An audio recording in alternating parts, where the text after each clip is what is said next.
Hello, everyone. I'm Sue from HR.com, and I will be your webcast host today. Welcome to How Customer Advocacy Impacts Your Bottom Line, sponsored by Seventh Echo and presented by Patrick Rooney of Seventh Echo and Carlos Gonzalez of Ceridian. If you have any questions during the webcast, click Q&A in your webinar controls and type them there. You will also notice the chat function, which you may use at any time. And now it's my pleasure to turn it over to Patrick and Carlos. Great. Thanks so much, Sue. And hello, everyone. Thanks so much for joining us today. My name is Patrick Rooney. I'm the founder and CEO of Seventh Echo, a customer advocacy firm and HR.com partner. And I'm thrilled to be kicking off the first of what will become a series of conversations around customer advocacy, all things customer advocacy. And where better to start than talking to a guy who has built customer advocacy from the ground up at one of the largest companies in the HR space and has done so successfully. So Carlos Gonzalez, my friend, thanks so much for joining us. Thanks very much for having me, Patrick. Could you, I've talked a little bit about the work that you did in building up the Ceridian program, but can you tell us a little bit about yourself and your background and Sure. And why you're here? Well, thanks for having me join you in this conversation. This is one of the most exciting spaces to be in. I'm one of the leaders that helped conceive of and execute the Ceridian XOXO program. We named it XOXO because we love our customers' successes, and we just thought it was a great name for the program. I was the Vice President of Customer Success Operations as we built out the program. I'm a 20-year human capital management space veteran. Since 2013, thousands of Ceridian customers have taken advantage of opportunities in the XOXO program. All the opportunities have intrinsic benefit to the customer, which is key, and we'll talk about that a little bit more. Every opportunity presented to them either provides product success, human capital management education, networking with other professionals, collaboration with Ceridian engineering, or recognition for their successes. And XOXO it's become a competitive differentiator in the HCM space. And what we're going to focus on today is it actually delivers quite a bit of value back to stakeholder departments. So beyond the value that the customers get out of the program, a lot of value back to the stakeholder departments. So we'll dive into that today. That's great. It's interesting. Just to set the tone here, as I said, this is the first in a series of conversations we're going to be having. And these are designed to be fairly informal. We have some slides to go through today, but this is more of a conversation. And before we begin, I want to share something with you all. I'm going to get out of this screen here if I could. How do I get out of there? But I came across let me go back here. I'm trying to get out. There we go. I want to share my screen here with you. I came across a Forbes article this morning that was timely given this webinar and this conversation, but also I think reflective of the growing interest around customer advocacy. And so this was, an article that came out, just yesterday. But the highlighted area here, I'm going to read it. It's impossible to overstate the influence of peer-to-peer stories. When your customers show how they're using your solutions to improve their business in the real world, others see themselves reflected in these examples. Peer-to-peer sharing is so powerful that it can even transcend competition. Customers in the same industry, healthcare or retail, for example, will share similar challenges and be interested in the solutions their competitors are using to address them. So I share this, and I'll go back here.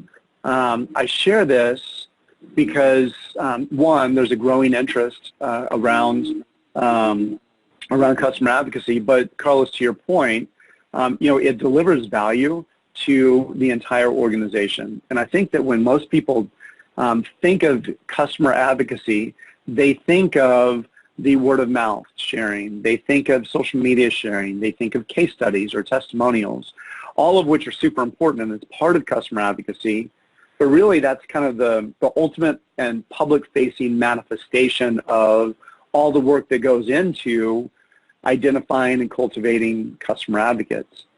And so just to set the stage and set the context for this conversation, I want to put forth a definition of customer advocacy.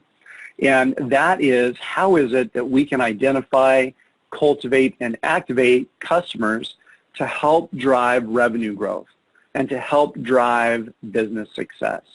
And so it's not just the case studies and the references and all of that. That's all part of it, but it's so much more than that. And it's how is it that we can create relationships with our customers to help us be more successful. So let's use that as kind of the bedrock and as a foundation for how we're starting to think about customer advocacy.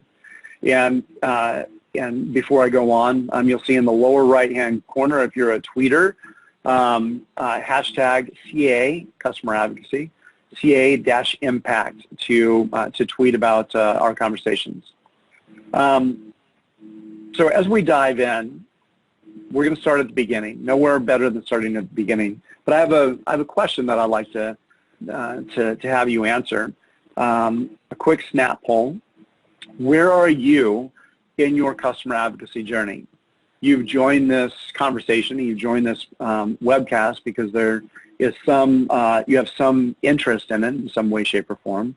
So I'd love to understand where you're at in your customer advocacy journey. Are you just starting out?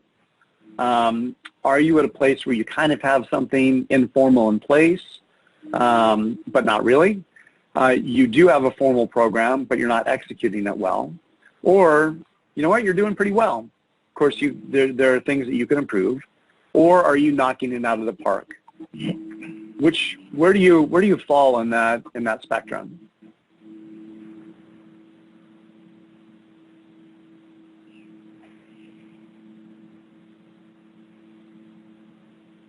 All right, Sue, do we have the results here?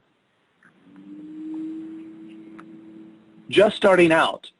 Well, if you're just starting out, you have come to the right place because that's where we're going to start, at the beginning.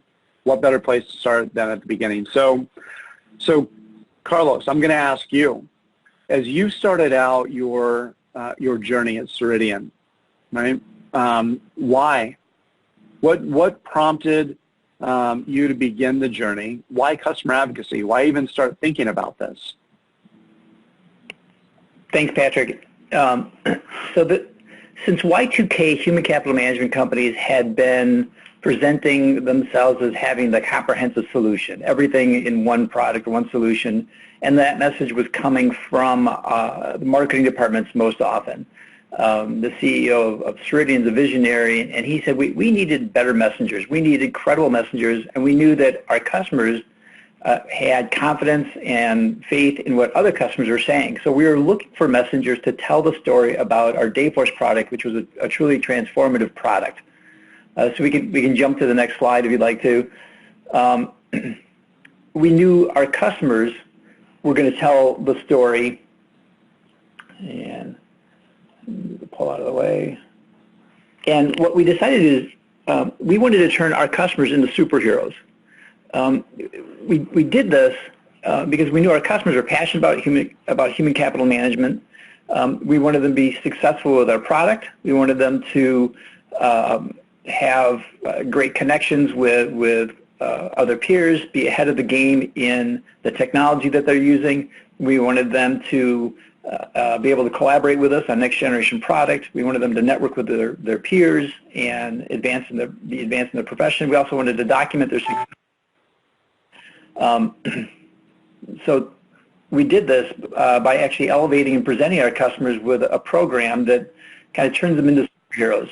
If you're a Ceridian customer, you're ahead of the game. It's a good career decision to be a Ceridian customer. Oh, my apologies. I'm not driving very well here. All right. No worries at all.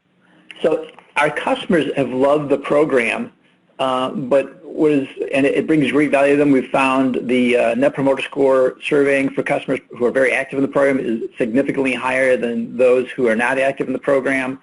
We found a tremendous amount of loyalty and a tremendous amount of retention. Our customers are passionate about the program. We've seen them elevated within their own professions. So that's all great. But what about the impact it has on Ceridian's bottom line and those stakeholder departments? So I think that's what we're going to focus on today a little bit more. So we can jump to the next slide.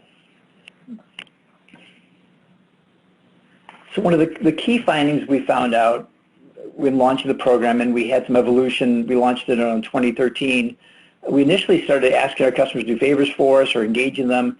We quickly realized customers don't get tired of a perpetual stream of opportunities. They sure do get tired of someone asking for favors nonstop, or can you do this for us? We turned that around to what's in it for you, the customer, and we presented opportunities with intrinsic value to the customer, so they would see that, oh, if I take advantage of this opportunity, I'll have success with your product. I'll be educated on human capital management, what's happening in the industry. I'll be able to network with my peers, maybe someone I'd like to hire in the future, or a place I'd like to work for in the future, or someone within my geography, my industry, my vertical. I'll get recognition for the great things that I'm doing. How often are benefits, payroll, HR professionals given recognition for the great things they're doing for their organization? We wanted to give them recognition within their own organization, amongst their peers, their industry, across the U.S. or the globe if possible.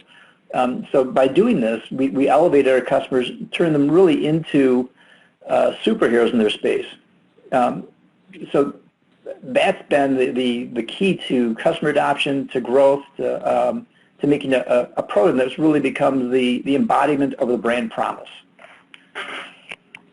The customers love it. Let's look at Carlos, to that point, I think that's a really important point because, look, I think that every organization has an issue with case studies. They have all of that outward manifestation that we were talking about, right? But ultimately, you need references, you need referrals, you need case studies to sell and to grow. And oftentimes, one of the biggest questions that we get is, we ask our customers to do a case study and they say no, because it's not in the contract, it's not in the agreement, and we can't, it's like pulling teeth. And so what happens is that, there's a handful of case studies that are overused and they can become stale, or references, right? There's a handful of references that ultimately, if you keep going back to them, then that turns into fatigue. And so I think that your point about not going to them with an ask, but going to them with an opportunity and going to them in a way that isn't all about you, but it's doing something for them, I think that's really important. The whole WIFM, what's in it for me, I think is really important. And how you couch the ask or how you couch the opportunity, I think is critical. It is. It really is. And once they realize that and they get habituated to an engagement from customer success and from customer portals and from the company, they realize that when that phone rings or they see that email or they see that opportunity in a community, they get excited by it because they realize, well, this is going to benefit me, and I can participate at my discretion, how I like to, based on my preferences. If I'm extroverted or introverted, or if I want to document my successes, or if I want to network, or if I want to see next generation product, these are all things that benefit me, and they benefit Ceridian as well. Let's take a look at how some of those activities impact different departments. So we definitely started with a need for messaging in marketing, and I think that most people would understand and agree that customer advocacy has a fantastic benefit to marketing. So we take a look at the next slide. So for the marketing department, we wanted our assets. When you have marketing assets that are talking about what customers have achieved and accomplished from the voice of the customer, it's highly credible. And prospects see that and they say, I want to be like that company. I want to have those similar successes. And then you also cultivate credible product ambassadors. So when you have your customers talking about the good, the bad, the ugly about their experience, and it all sums up with I would do it all over again because of the results I've realized, that's fantastic, and that those are very powerful voices. So marketing realizes those benefits. What about other departments? Most people think of, well, marketing, maybe references for sales, but what about like support, for example? We quickly realize that customers, you have to have fantastic support, and Ceridian does, but sometimes they want to talk to another customer in the same vertical with the same kind of headaches. Maybe they're an administrator for a YMCA and they have specific issues, or a retailer, or a grocer, something like that. They speak their own language, and they have common problems. We realized quickly that customers would like to not only ask questions about the product, but maybe ask best practices questions. By providing a program where customers could ask questions of other customers, we averted costs that would typically go towards support. So if you look at your typical support cost for an enterprise solution, it may be a couple $100, per ticket. If you look at your overall cost by the number of tickets processed, if you can avert ticket bandwidth to other customers, you have tremendous savings. So you can impact the support department, the sales department. When you have customers talking about high ROI use cases, about specific things that only your product can do, and they're talking about their successes and how they are the visionary and able to accomplish their goals using your product in those unique ways, they actually extend your pipeline by uncovering latent need within their peers who also want to have the same results. So those new prospects come into your pipeline wanting similar results using unique capabilities that only your product has. So what you have is a new prospect that's differentiated their business objectives. They've engineered a vision of the solution in their mind to be unique to your product, which eliminates competition. So sales can identify and engage customers with, or actually prospects with unique objectives. And you also have an army of references, and you have happier customers because they're educated and engaged, and your funnel goes faster. So tremendous impact to sales. But what about implementation, for example? A good customer advocacy program can bring customers into the company after purchase, give them orientation, have customers helping other customers, have customers mentor other customers. Similarly, when you have those successful customers and you want to tout their expertise, make them a mentor, and then new customers coming in who want to be mentored by someone who's been there, done that in their industry, you find that customer advocates can mentor new customers. They're extending your bandwidth and implementation, expediting speed to revenue for your subscriptions. So customer advocacy can have a tremendous impact on implementation. And then last but not least, another example, engineering. You have customers who are passionate about human capital management, passionate about their industry, about benefits, HR, payroll, scheduling, LMS, all these capabilities. Those customers are tremendously knowledgeable. They know how they want to use the product. As engineering is looking to create the best next generation product, tapping into those customers for customer advisory boards, for surveys, things like that, is tremendously valuable, all the way to the point where customers can help you QA your product. So we realize that most internal departmental stakeholders' business objectives can be answered by a customer. So it's tremendously valuable. You can really power the growth of your business in all departments by tapping into those advocate customers who are there to collaborate with you. That's interesting. So what I heard a couple of things aside from the sales and marketing, which I think are the kind of the higher order things, but what I heard was connecting customers with customers to help to share best practices, to help troubleshoot, to address issues, to mentor on how to build, how to use your product, successfully, and then customers helping you to get better, right, through a customer advisory board, right? So tapping into insights and feedback to help improve the product that you're taking to market or the service that you're taking to market. If you have a better product and you're delivering it better, you're going to have happier customers. The more happy, the happier customers the more happy customers you have, the more marketing assets you have, the more references, and so it becomes a cycle, right? It does. All starting with connecting customers with customers, and all tapping into customers to help you get better. We've also noticed that some of those new customers who are passionate, but maybe frustrated just because it's comprehensive and it's new. When they leverage a mentor or they tap into one of our more mature customers who's been there, done that, who has established a high degree of satisfaction with the product, it kind of sets the stage that they'll pay it back later. So they come in as green and a little bit wet behind the ears, and they're ramping up on a very comprehensive, great product. This year's mentees become next year's mentors. And this year's lower NPS customers become next year's higher NPS passionate Uber advocates, ready, willing, and able to pay it back because they've seen the example set by the other customers who've been there before them. So it's actually a great cycle of customers engaging each other and bringing up the next generation of new adopters. One of the it occurs to me that one of the conversations that we had early on was around detractors and pairing, even customers that aren't super thrilled with you, pairing them with happy customers who have kind of been there and done that in that mentorship, right, to ultimately bring that detractor along and help them resolve their issues so that they become a happy customer. Yes, and so actually the opportunities presented to customers, if you think about it, you want them to be educated and you want them to be successful with your product and network with other professionals and collaborate with you on next generation product. You want to recognize them for accomplishments and successes.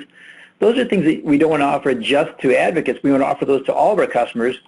And in operationalizing the customer experience or engaging all of your customers, you can identify customers who need that extra help. Maybe they have turnover, a new CFO. Maybe they have a merger or an acquisition, or maybe something else happens.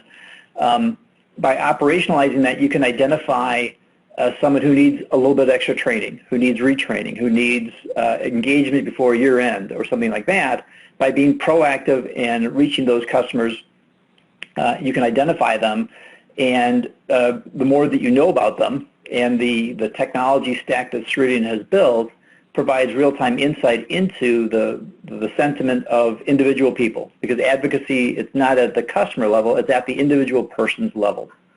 So when you know that person is a happy payroll manager or CFO or even product user, when you know that during their journey, as it has peaks and valleys, at the right time, when you know that happens, you can take the appropriate action.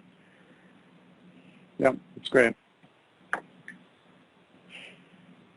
And we can actually look at how do you start out? And I think that great customer advocacy starts out with operationalizing the customer experience. So you can optimize. There's two types of things during a customer's journey. There are things that, well, that they're going to buy the software, pre-implementation, implementation, maybe sandbox, transition to support, first 90 days, a mature customer. Those things are things that all customers will go through. You also have common milestones like year-end or release of software or the user conference. Those are milestones where you can be proactive and engage customers. You also have variable components where a customer has things happening in their business, turnover, a merger, an acquisition, maybe adding a new module, things that are variable. Throughout all those processes, you can engage them and present them with opportunities at the right time in the right place that they can partake in at their discretion. And again, all of those just kind of reinforcing all those opportunities are presented to the customer with a clear intrinsic benefit to the customer of human capital management success, education and HCM, what's happening in compliance, networking with other professionals, collaboration with Ceridian, and recognition in press releases, as a presenter, as a webinar host, as being quoted in a tweet, in a case study, in a video. So many ways of recognizing your customers' accomplishments. Those are all ways you can present them with opportunities to show their successes, which is highly credible and impactful in the marketplace. And then you do that all with the bottom area is the technical stack. You have your CRM. On top of the CRM, you have a customer success automation tool, and then another tool, advocacy and community, where the customers can interact at their discretion, however they like to, either in a forum or an advocate platform, and then a reference program as well. By integrating all of those, you'll know when the customer sentiment fluctuates, when activities happen, when a customer raises their hand because they want to be a reference, or when they need a little bit of help in a project or things like that. Integrating all those in a technical stack in a mature advocacy program will give you the results that we've been talking about today, truly to help your company grow quickly and to scale very quickly. Yeah, that's great. And going back to that recognition piece, again, using a fairly simple example with case studies. The ask isn't an ask to do something for you, but rather in a case study, the recognition could be, look, you know what, we want to, we want to do an executive summary on the project that we did with you, so that you can merchandise it with your team. You can merchandise it with your boss. You can, right? You can show, what the impact of this project that you were managing, what the impact was to the business. Oh, and by the way, we'd love to highlight that on our website, right? We would love to highlight that in any number of these channels. But again, going back to them and saying, look, it's not for us. We want to help you highlight the work that you did, right? So there's a lot of ways that recognition can kind of come to fruition. So customers, they typically would like to document the successful project that they just had, but they might not be sure how to go about doing that. How do you create an executive summary that they could attach to their LinkedIn profile? Or how do you summarize the state, the transformation created, the peace of mind compliance created, the way they've impacted their business through the transformation? How do they document that and then show the results in a summary format that they can show to their CFO? That investment in the human capital management solution from Ceridian, what impact did it have on your business? We can help them do that. And then it's a feather they can put in their cap professionally, or the expertise that they've had with their project makes them a mentor, or we present them with the opportunity to, we know that some of our customers have decades of experience in their vertical, healthcare, retail, or manufacturing, or something like that. That combined with the knowledge of the human capital management solution makes them a real expert when collaborating with Ceridian on a next generation product. They know what their needs are, they know their culture, how their employees will react to that. Combine that with Ceridian's advanced capabilities in developing product, and you have a great formula to engage customers and have a great partnership. And the customers look for that. It also, the product becomes their baby because they've helped build it and direct it. They've had an opportunity to contribute to our success, and they take great pride in that. So it's really formulates a real wonderful relationship with your customers when you do this. Yeah, that's great. And I'm mindful that we've been talking about how to kind of the reasons for customer advocacy and where do we begin, how do we operationalize it. But there are real business reasons for customer advocacy, and there's a lot of research that shows the financial impact that customer advocacy has. Companies that nurture customer advocates outperform their competitors by 85% in sales growth. They have higher customer satisfaction rates. They have greater loyalty, i.e. reduced churn. And this stat from Harvard Business, 12% growth in customer advocacy can lead to a 200% growth in revenue, or increase in revenue growth, rather. So, I mean, that's a startling statistic. So even if you discounted that 200%, let's say that you increase your advocacy 12% and it leads to 100% increase in revenue growth, you're still having a dramatic impact on your organization's financial situation. But there are a lot more stats that impact just more than that, right? It's advocates are 5 times more valuable than your average customers because they spend more and they spend more often. They are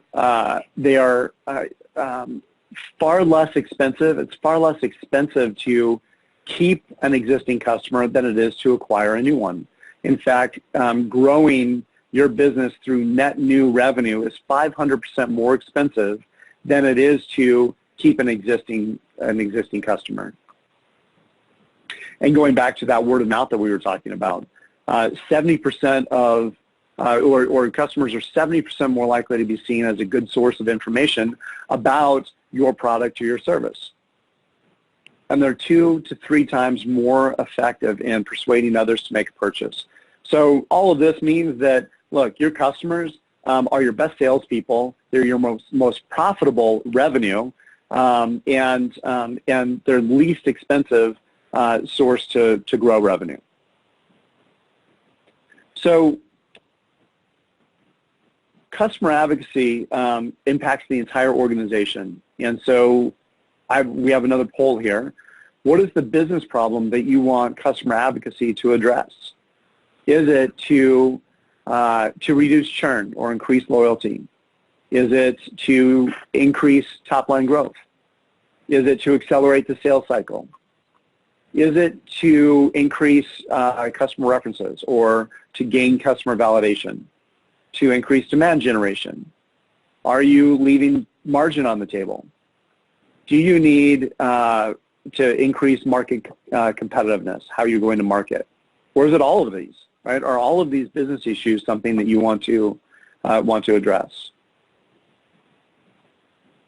So take a second to think about that, read through it.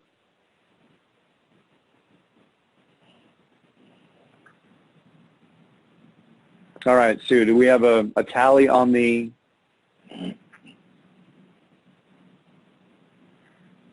All right, so it's like we didn't have many poll takers. That's fine. I think the important point here is that when you're looking at customer advocacy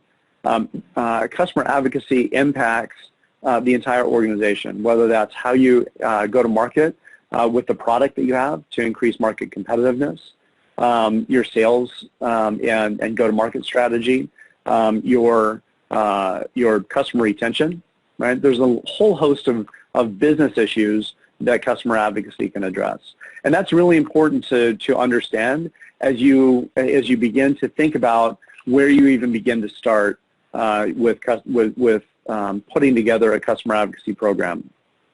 So where do you start? Be clear about objectives. Going back to the poll that we just looked at, right? There's a number of things that you can strive to address. It's important to be very clear about the objectives because that's going to shape and dictate the type of program that you put in place. Know who your advocates are, right? Use a tool like Net Promoter Score to identify your advocates. Those hand raisers that are in love with you. The side benefit is that it also helps you to identify who your detractors are, right? Which is revenue at risk. That you can then have your customer success folks, address that with them. Internal alignment, right? The different groups in your organization are going to want different things from customer advocates. Product is going to want something different than marketing, and marketing is going to want something than customer success.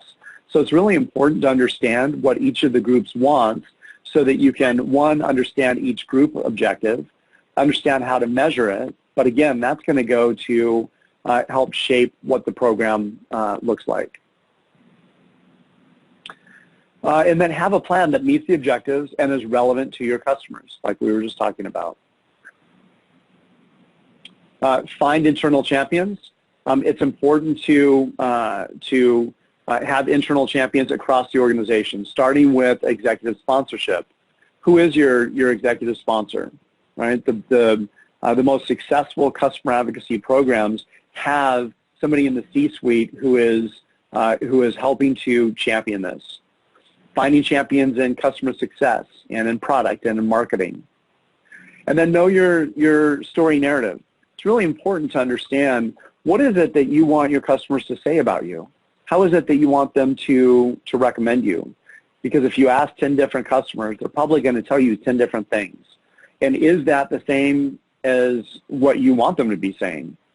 And all of this is important because that's how it comes to life in all of the materials that you then produce. Measure the important things, right? We're not talking about advocacy for the sake of advocacy, but rather how is it that we can harness customer advocates to help drive business success. And so we want to measure the things that are impacting revenue, such as churn, such as percentage of revenue impacted, things like that that have a material impact on the business. And then finally, adjust and evolve. Look, customer advocacy is not a perfect science. Just as everything in business has to be evaluated for what's working and what's not, and then adjust to that and make adjustments to continue evolving the program so that you're actually driving business outcomes. Carlos, anything to add to these or any thoughts on any of these points?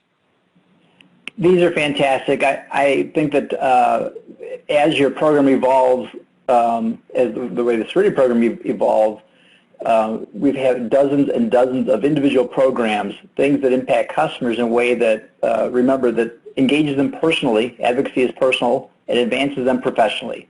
Job boards, mentorship, to be a mentor or have a mentor, supporting each other, recognizing them in a grandiose way with customer awards, customer of the week, customer of the month, in different verticals, introductions, helping them win awards in their industry as the HR professional within their industry, within their space. There's so many ways you can recognize their successes and document their successes publicly, and who doesn't like to be recognized for their great accomplishments? You can do that for your customers. When you do that, it's a win-win, tremendous for the customer, of course, and then the response back to your organization is huge. So I think this is the tip of the iceberg. I look forward to seeing the series of additional conversations. I think it's one of the most exciting areas that a professional can be in our industry. Thanks, Patrick. Wow, that's great. All right, well, I appreciate that. And thank you all for joining us. We have, actually, before we sign off, do we have any questions? No, I'm not seeing any in the Q&A log here. So please join us for our next episode coming in November 21st, where we'll be talking about Customer Advocacy 101, 4 easy steps to world-class customer advocacy. Hope that you'll join us for that. And if you have any, in the meantime, if you have any questions or feedback or comments, I can be reached at patrick@seventhecho.com. And we'll also be sending out a follow-on to this episode. Thanks so much for joining us, everyone. Wonderful. Thank you so much, Patrick and Carlos. I'd like to thank our sponsors, 7Echo, and our presenters, Patrick Rooney and Carlos Gonzalez, as well as all of you out there for joining us today. And just a reminder that if you would like to view this webcast again, the archive recording and presentation slides will be available within 24 hours under Solution Providers, HR Marketing Institute on the HR.com website. Please take a minute to fill out the survey, as your feedback is very important to us and to the sponsor. This concludes our webcast, and enjoy the rest of your day. Thank you, everyone. Thanks, everyone. Bye.